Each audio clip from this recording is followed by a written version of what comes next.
SCADA field કંટ્રોલર્સની કામગીરીને સમજાવો.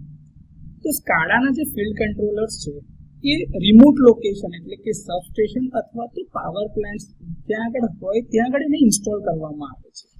હવે આ જે સાધનો અથવા તો ઉપકરણો છે એ ફિલ્ડ ડિવાઇસ એટલે કે જે તમારા CTPT છે, સર્કિટ બ્રેકર છે, આઇસોલેટર જે ફિલ્ડમાં લાગેલા છે એ બધા ડિવાઇસ અને કંટ્રોલ સાધનો જે ત્યાં આગળ રિલે ને તે લાગેલા છે એમાંથી ડેટા એકત્રિત કરે છે એટલે કે કન્ટિન્યુઅસલી ડેટા કાઢે છે.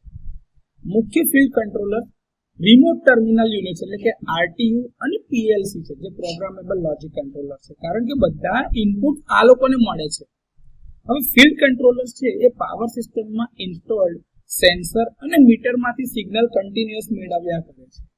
આ signal voltage, current, power, temperature અને સાધનોની સ્થિતિ જેવા અલગ અલગ પરિમાણોને દર્શાવે છે એટલે કે એ ફિઝિકલ ક્વોન્ટિટીઝ છે.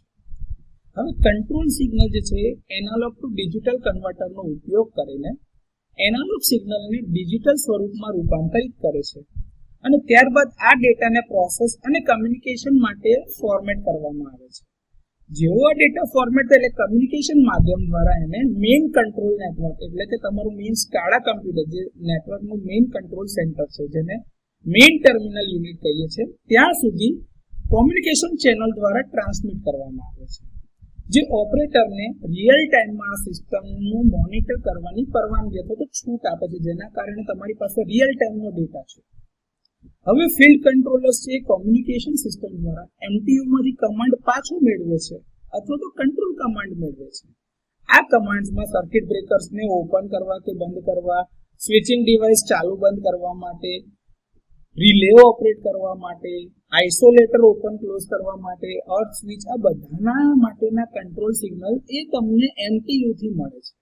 હવે આવા કમાન્ડ પ્રાપ્ત કર્યા પછીથી કંટ્રોલર જે છે એ રિલે, મોટર અથવા તો સર્કિટ બ્રેકર જેવા સાધનોને ચલાવવા માટે એક્ચ્યુએટર્સને સિગ્નલ આપે છે અથવા તો એને એક્ટિવ કરે છે. ફિલ્ડ કંટ્રોલર્સ છે એ મૂળભૂત રીતે લોકલની કંટ્રોલ કામગીરી પણ કરી શકે છે એટલે કે લોકલ લેવલ પરના કંટ્રોલિંગ કમાન્ડ જાતે આપી શકે છે. કંટ્રોલ સેન્ટર સાથે જો કમ્યુનિકેશન ઇન્ટરપ્શન થાય એટલે કે ઉપરથી સિગ્નલ ના મળે તો બી આ RTU કે PLC જાતે આવા સ્વતંત્ર નિર્ણય લઈ શકે છે, જેથી કરીને સલામતી થઈ શકે અથવા તો તમારી કામગીરીમાં સુગમતા રહી શકે. તો સ્કાડા ફિલ્ડ કંટ્રોલર્સની કામગીરી વિશે આ થોડી ઘણી બેસિક માહિતી છે.